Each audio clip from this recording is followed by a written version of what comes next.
আমরা বলছিলাম এরপরে মুআয ইবনুল জাবাল রাদিয়াল্লাহু আনহু তিনি একদিন হাউমাউ করে কাঁদছিলেন।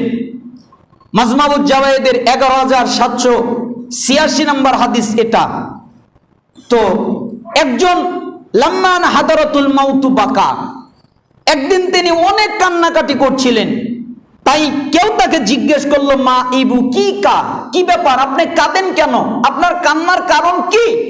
তখন তিনি বললেন, আল্লাহি, আল্লাহর কসম, আমার মৃত্যু হবে এই ভয় আমার নেই, আমাকে দুনিয়ায় সবকিছু ছেড়ে চলে যেতে হবে এই ভয় আমার নেই, আমার টাকা পয়সা ধন দৌলত বাড়ি গাড়ি যা কিছু আছে সবকিছু রেখে চলে যেতে হবে এই ভয় আমার নেই, আমাকে দুনিয়া থেকে বিদায় নিতে হবে এই ভয় আমার নেই। তা আপনি কাঁদেন কেন?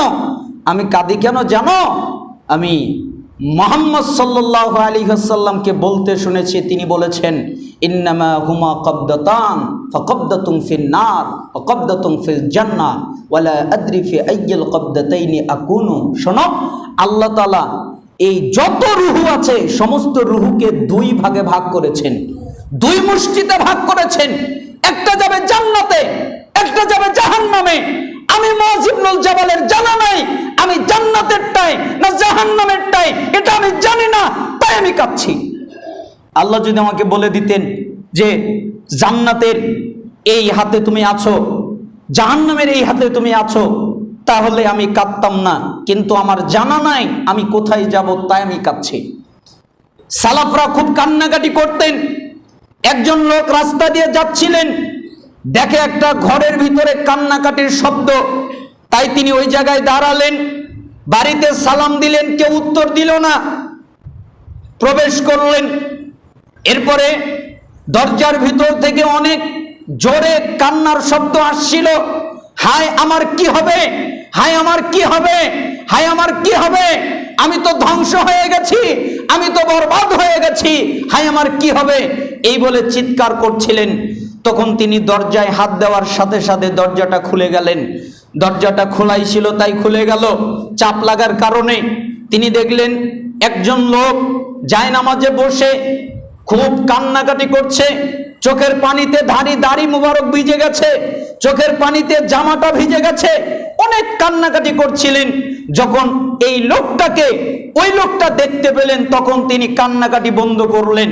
এই লোকটা তাকে জিজ্ঞেস করলেন, কি ব্যাপার, আপনি এত জোরে চিৎকার করে কান্নাকাটি করছেন কেন? তখন তিনি বললেন, আমার কান্নাটা যে জোরে হয়ে গেছে এটা আমি বুঝতে পারি নাই। আচ্ছা ঠিক আছে, আপনি কাঁদেন কেন? তখন তিনি বললেন, আখেরাত আল্লাহ আমার কাছ থেকে গোপন রেখেছে তাই আমি কাঁদতেছি। আমি কান্না করি কেন? আল্লাহ আখেরাত আমার কাছ থেকে কি রেখেছেন? গোপন রেখেছেন। তখন তিনি বললেন, আশ্চর্য কথা, আখেরাত গোপন মানে? জান্নাত কেমন, জাহান্নাম কেমন, হাসরের ময়দান কেমন, সবকিছু কোরআন হাদিসে বর্ণিত আছে, বর্ণনা করে দিয়েছেন আল্লাহ তাআলা এবং তার রাসূলের মাধ্যমে। আর আপনি বলছেন কবুল? তখন তিনি বললেন, এই মূর্খ, বলো তুমি আজ পর্যন্ত যত ইবাদত করেছো, আজ পর্যন্ত যত সালাত আদায় করেছো, আজ পর্যন্ত যত জিকির আজকার করেছো, আজ পর্যন্ত যত ইবাদত করেছো, বলো কোনটা কবুল হয়েছে? ওটা তো আমি জানি না। আর আমিও তো জানি না, এজন্যই তো কাঁদছি। আমার তো জানা নাই আমার ইবাদত কবুল হয়েছে কিনা, এজন্যই তো আমি কাঁদছি। আমার কি হবে, আমার কি হবে, এজন্যই তো আমি কান্নাকাটি করতেছি। কারণ আমার অবস্থা কোথায়, জান্নাতে না জাহান্নামে, এটা আমার জানা নাই, তাই আমি কাঁদছি। এখান থেকে বোঝা যায় নিজেকে নিরাপদ মনে করবেন না। কি মনে করবেন না?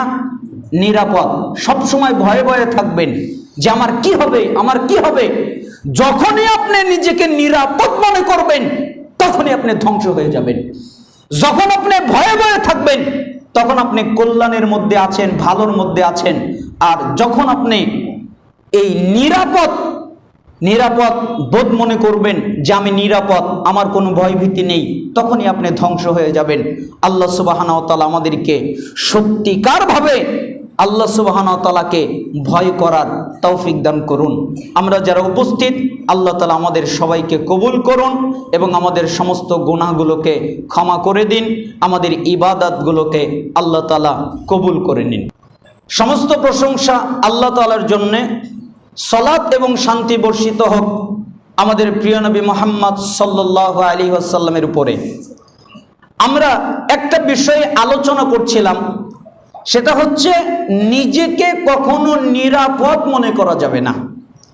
দুনিয়ার সাথে সম্পর্কটাকে সবসময় ছিন্ন রাখতে হবে ওই রকম ভাবে যেরকম একটা লোক চতুর্দিকে কাঁটাওয়ালা গাছ, ওই কাঁটাওয়ালা গাছ থেকে যেভাবে তার কাপড় চোপড়কে বাঁচানোর জন্যে সে জীর্ণ হয়ে সুন্দরভাবে সেইগুলোকে একদম ঠিকঠাক করে ধরে তারপরে সাবধানের সাথে হাঁটে যেন তার কাপড়টা নষ্ট না হয়ে যায়, ঠিক আপনি দুনিয়ায় চলবেন, আপনার ঈমান যেন নষ্ট না হয় এই দিকে লক্ষ্য রাখতে হবে।